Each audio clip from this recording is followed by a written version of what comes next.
साहब तशरीफ इलेक्शन के बारे में बात की है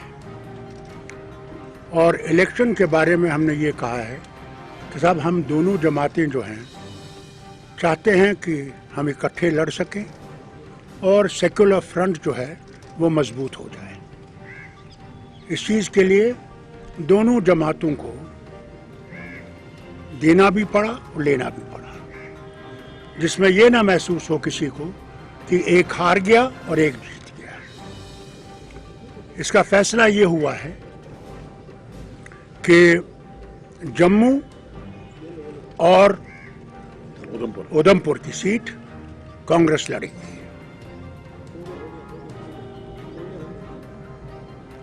श्रीनगर की सीट मैं लड़ूंगा और फ्रेंडली कॉन्टेस्ट होगा कांग्रेस और नेशनल कॉन्फ्रेंस का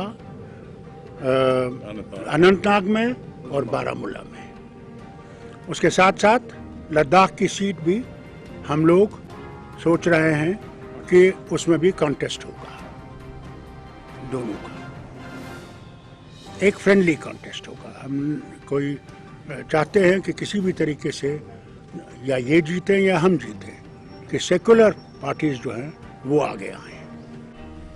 ये तशरीफ लाए हैं, उम्मीद यही करूंगा जिस तरह हमने कोशिश की है कि वतन को सेकुलर रखने के लिए हम कुर्बानी देने के लिए तैयार हैं, मगर मैं इनसे ये भी अपील करूंगा कि बाकी जगहों में भी वतन के लिए इन्हें भी भरपूर कोशिश करनी चाहिए अंडरस्टैंडिंग की दूसरी जमातों से कि एक वतन जो हमारा है ये मजबूत रहे, सेकुलर रहे और सबके लिए बराबर रहे।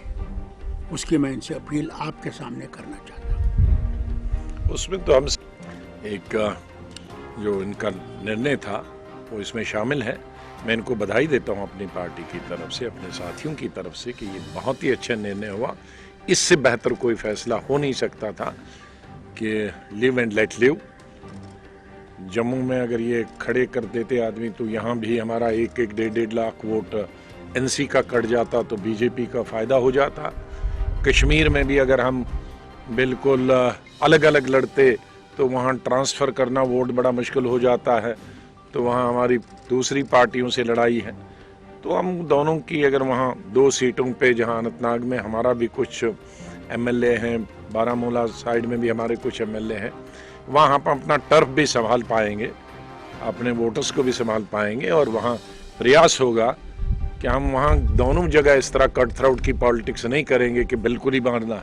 हमारा वहाँ दोनों की लड़ाई तीसरे को हराने की होगी, आपस एक दूसरे को हराने नहीं होगी। हमारी फ्रेंडली फाइट का यही मतलब है कि हम एक पर उतना वार नहीं करेंगे मारने का। जीत जाते हैं, आप जीत जाते हैं, हम जीत जाते हैं, एक ही बात है। नेशनल की टीम पे तो वो एक ही जगह लेना है, क्योंकि नेशनल लेवल पे नेशनल कॉन्फ्रेंस और कांग्रेस पार्टी की एक ही सोच है और वो आज से नहीं है, वो आज़ादी से पहले नेहरू जी के ज़माने में, गांधी जी के ज़माने में, शेख अब्दुल्ला साहब के ज़माने से आज तक रही है। ठीक है, राजनीति में कभी ठंडा गर्म होता है, लेकिन जब भी कोई नेशनल इशू होता है तो हम दोनों पार्टियां हमेशा दुनिया को दिखे हैं कि हम एक दफ़ा इकट्ठे खड़े हुए हैं। मैं बहुत स्वागत करता हूं। और श्रीनगर में हम सब के मुश्तरका कैंडिडेट फारूक अब्दुल्ला साहब होंगे, वहाँ कोई कैंडिडेट नहीं होगा पार्टी का, और वहाँ भी हम सब लोग कैंपेन करेंगे। चाहे हम अनंतनाग और बारामूला में जितने भी हम कांग्रेस के लीडर हैं मुझको मिलाकर, अगर हम अपनी अपनी पार्टी की कैंपेन करेंगे, लेकिन हम सब मिलकर, अंबिका सोनी जी से लेकर, मुझसे लेकर और हमारे पीसीसी प्रेसिडेंट और जोरा जी से लेकर, श्रीनगर में हम फारूक अब्दुल्ला साहब और नेशनल कॉन्फ्रेंस के लिए लेजेंडरी लीडर हैं। हम कभी कभी हम इनको बोलते हैं कि आप तो मुश्तरका पार्टी के लीडर हैं, उधर के भी इधर के भी हैं, क्योंकि ये बीच में बैलेंस करते रहते हैं और बुजुर्ग का काम यही होता है। बैठे थे, आपने अगर सुना तो उनसे आपको पूछना चाहिए था। उनके बात पर जो मैंने खुद सुनी नहीं, मैं कैसे मैम आपको ये महंगा नहीं पड़ेगा। जिस प्रकार मनीष शंकरैया ने 2014 में चाय वाला का बात जिक्र किया और अब प्रधानमंत्री मोदी के खानदान पे बात हो रही है। लीडर को चाहिए कि बिलो द बेल्ट नहीं स्ट्राइक करें। यानी कि you don't approve what Ghulam Nabi Azad has said. You don't approve what Ghulam Nabi Azad has said. No, I have not heard what Ghulam Nabi Azad said. Please don't distort it. What he said, if you heard it, please ask him. I did not hear. I am saying that we should only in a time of election be sensitive to not hurt people. Madam चौकीदार की मुहिम को किस तरह से देखते हैं आप? चौकीदार, बट आपको लगता है कि ये पॉलिटिक्स है, ये समाज सेवा या देश की सेवा नहीं, एक बिजनेस है? आपको लग रहा है ये? मुझे जिस दिन ये एक बिजनेस हो जाएगी उस दिन हमारे मुल्क का भविष्य अच्छा है। बट आपने कहा ना कि अगर एक बाप की कुर्सी बेटा संभालता है तो इससे बिजनेस ना, कि ये स्वाभाविक होता है कि भाई एक घर में जिस वातावरण में परवरिश हो वो उस लाइन में जाना चाहता है, सिर्फ राजनीति में नहीं और भी प्रोफेशन। ये बिजनेस है। राजनीति में तो आप जब तक लोगों की वोट हासिल नहीं करेंगे आप कैसे सक्सेस होंगे? आपके माता पिता कोई भी बड़े से बड़े नेता हों और आप नहीं सफल हों तो आप नहीं सफल होंगे।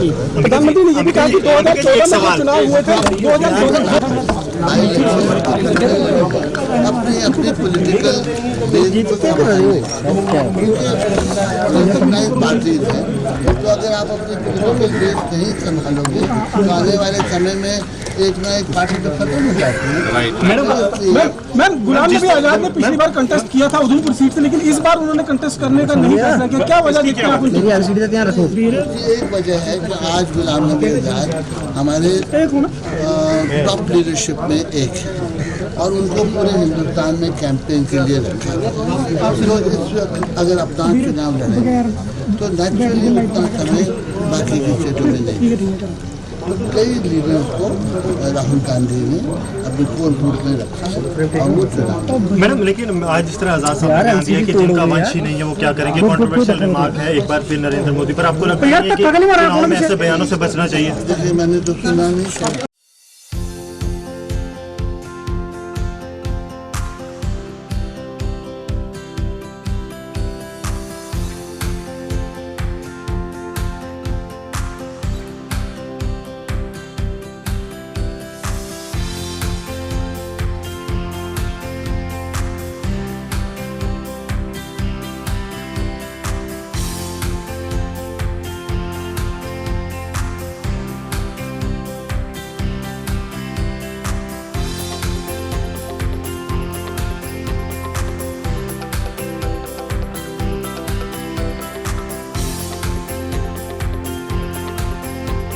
JK Update is fastest growing media house in J&K with 1.5 crore monthly views.